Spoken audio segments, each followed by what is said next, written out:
everyone, this is Manisha. Welcome to my YouTube channel Manisha study line.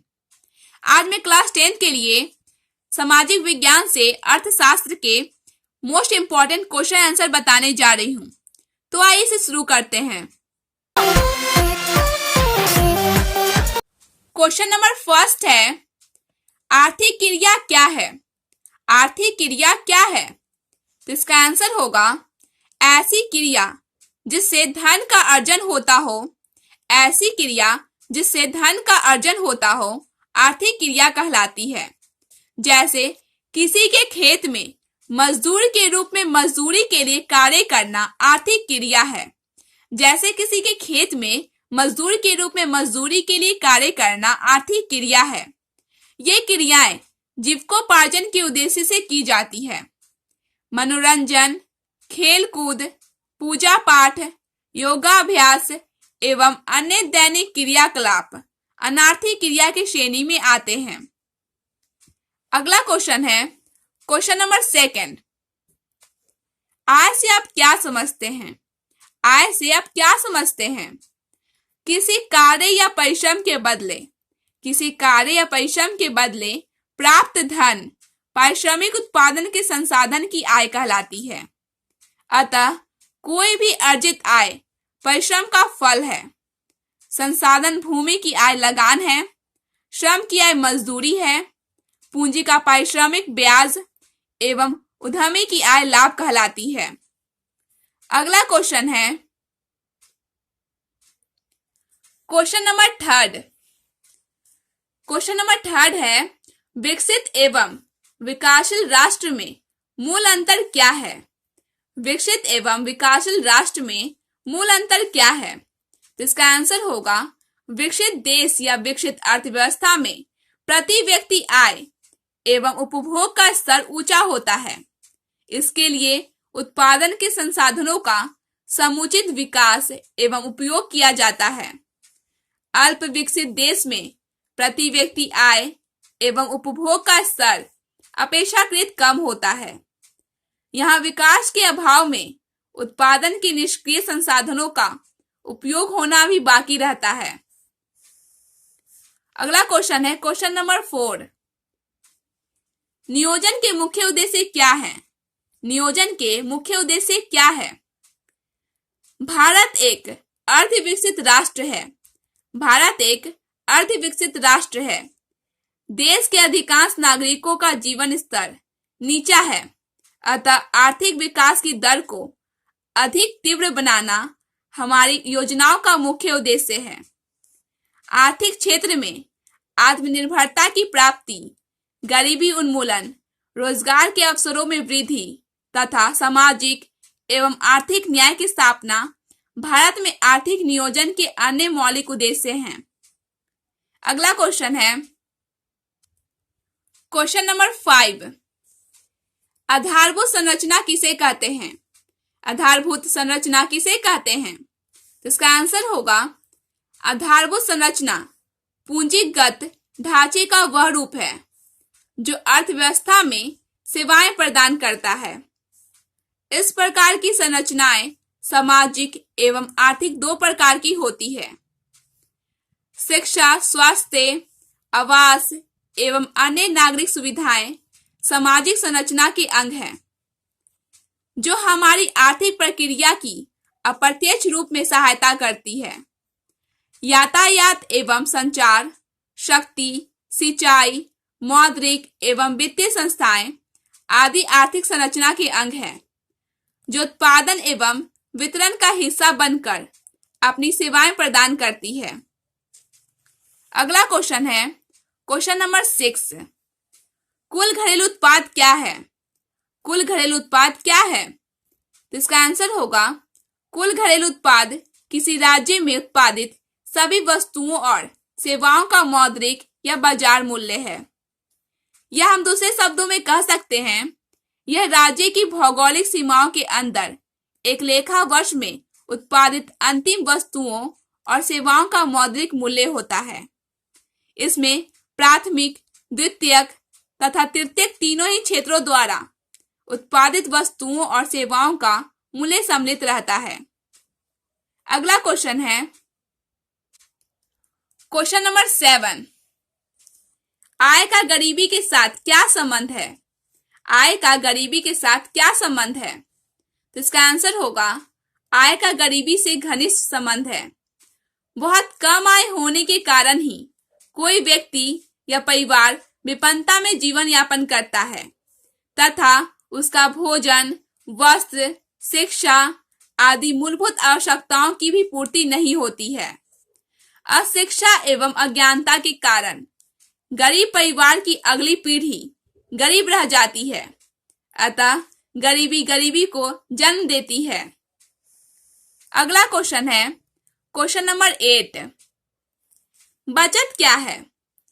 बचत आय का वह भाग है, बचत आय का वह भाग है जिसका वर्तमान में उपभोग नहीं किया जाता है। उदाहरण के लिए यदि किसी व्यक्ति की मासिक आय 20,000 रुपए है, जिसमें से यदि 15,000 रुपए वह वस्तुओं एवं सेवाओं के उपभोग पर खर्च करता है तो शेष 5,000 रुपए उसकी बचत है। सूत्र के रूप में कुल आय माइनस उपभोग व्यय यानी खर्च बराबर बचत है। बचत से सृजित पूंजी का निवेश उद्योग, व्यापार तथा अन्य उत्पादक क्रियाओं में किया जाता है। अगला क्वेश्चन है क्वेश्चन नंबर 9, किसी व्यक्ति की बचत करने की इच्छा किन बातों से प्रभावित होती है? तो इसका आंसर होगा किसी व्यक्ति की बचत करने की इच्छा कई बातों से प्रभावित होती है। वही व्यक्ति बचत कर सकता है जिसकी आय उसकी न्यूनतम आवश्यकताओं की पूर्ति से अधिक है। साथ ही उस व्यक्ति में बचत करने की इच्छा भी होनी चाहिए। इतना ही नहीं, बचत के लिए अनुकूल वातावरण का होना नितांत आवश्यक है। गृह युद्ध, आक्रमण की संभावना तथा संपत्ति को असुरक्षित रखने का ख्याल आते ही व्यक्ति में बचत करने की इच्छा बहुत कम हो जाती है। अगला क्वेश्चन है क्वेश्चन नंबर 10, बैंक के ऋण जमा अनुपात का क्या अभिप्राय है? बैंक के ऋण जमा अनुपात का क्या अभिप्राय है? तो इसका आंसर होगा ऋण जमा अनुपात की गणना प्रायः स्वीकृत ऋण के आधार पर की जाती है तथा यह बैंकों द्वारा एकत्र की गई जमा में से ऋण की मांग पूरी करने हेतु दी गई राशि के परिमाण या मात्रा के अनुपात को व्यक्त करता है। अगला क्वेश्चन है क्वेश्चन नंबर 11, देसी बैंकर किसे कहते हैं? देसी बैंकर किसे कहते हैं? तो इसका आंसर होगा देसी बैंकरों के अंतर्गत व्यापारी, महाजन, साहूकार जैसे असंगठित क्षेत्र की वित्तीय संस्थाओं को सम्मिलित किया जाता है जो प्राचीन काल से भारतीय पद्धति के अनुसार कार्य करते आ रहे हैं। क्वेश्चन नंबर 12 है आउटसोर्सिंग किसे कहते हैं? आउटसोर्सिंग किसे कहते हैं? तो इसका आंसर होगा जब कोई कंपनी अपनी नियमित सेवा या उत्पादन प्रक्रिया का कोई अंश किसी अन्य कंपनी या कंपनी समूह से प्राप्त करती है तो इस प्रक्रिया को आउटसोर्सिंग कहते हैं। अगला क्वेश्चन है क्वेश्चन नंबर 13, वैश्वीकरण से आप क्या समझते हैं? वैश्वीकरण से आप क्या समझते हैं?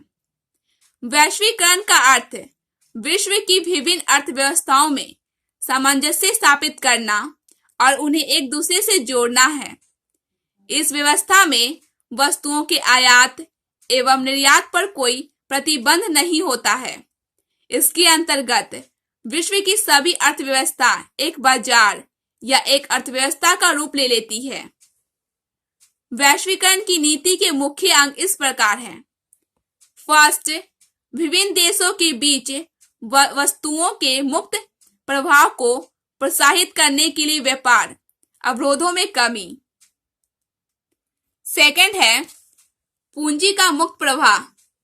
थर्ड है श्रम एवं मानव संसाधनों की मुक्त गतिशीलता। क्वेश्चन नंबर 14 है निजीकरण से आप क्या समझते हैं? निजीकरण से आप क्या समझते हैं? सार्वजनिक क्षेत्र की कंपनियों का निजी क्षेत्र की कंपनियों द्वारा आंशिक रूप से या पूर्ण रूप से स्वामित्व प्राप्त करना जिससे उनका प्रबंध निजी हाथों में आ जाए को निजीकरण कहा जाता है। निजीकरण की नीति 1991 के आर्थिक सुधारों का प्रमुख हिस्सा है। अगला क्वेश्चन है क्वेश्चन नंबर 15। सूचना आयोग क्या है?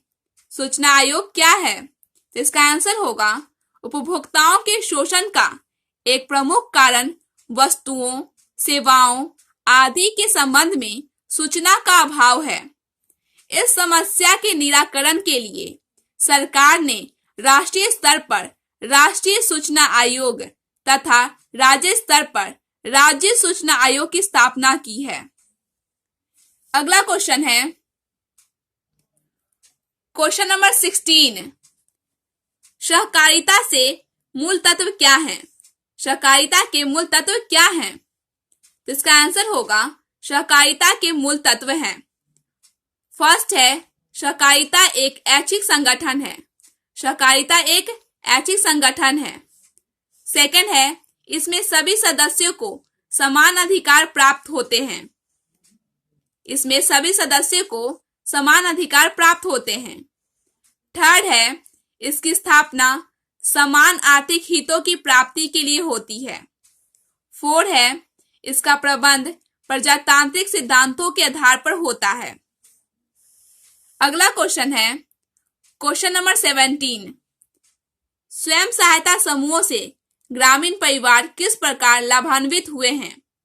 स्वयं सहायता समूहों से ग्रामीण परिवार किस प्रकार लाभान्वित हुए हैं?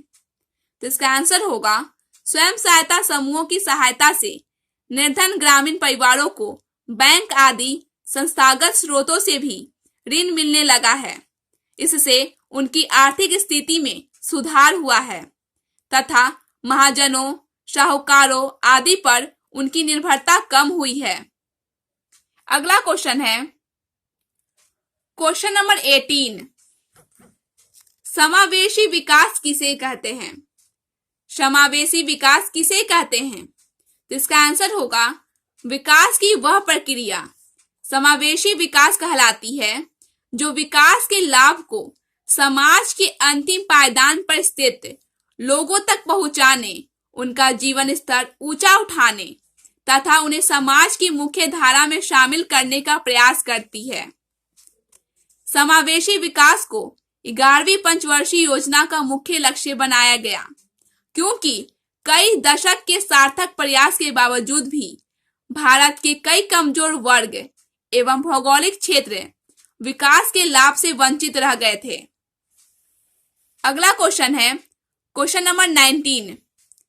शुद्ध राष्ट्रीय उत्पाद क्या है? शुद्ध राष्ट्रीय उत्पाद क्या है?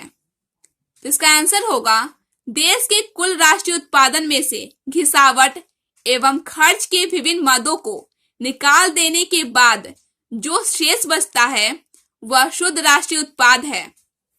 अगला क्वेश्चन है क्वेश्चन नंबर 20। आवश्यकताओं के दोहरे संयोग से आप क्या समझते हैं? आवश्यकताओं के दोहरे संयोग से आप क्या समझते हैं? तो इसका आंसर होगा जब वस्तु विनिमय के अंतर्गत दो व्यक्तियों की पारस्परिक आवश्यकताओं में समानता हो तब इसे आवश्यकताओं के दोहरा संयोग कहा जाता है। जैसे किसी व्यक्ति को 1 किलो शहद देकर 5 किलो अनाज खरीदना है और उसे बाजार में ऐसा व्यक्ति मिल जाए जो 5 किलो अनाज के बदले 1 किलो शहद क्रय करने को तैयार हो। ये सभी इकोनॉमिक्स के पूरे चैप्टर के मोस्ट इंपॉर्टेंट क्वेश्चन आंसर हैं, तो आप इसे अच्छी तरह याद कर लें। तो फिर मिलते हैं नेक्स्ट वीडियो में। Thanks for watching, take care.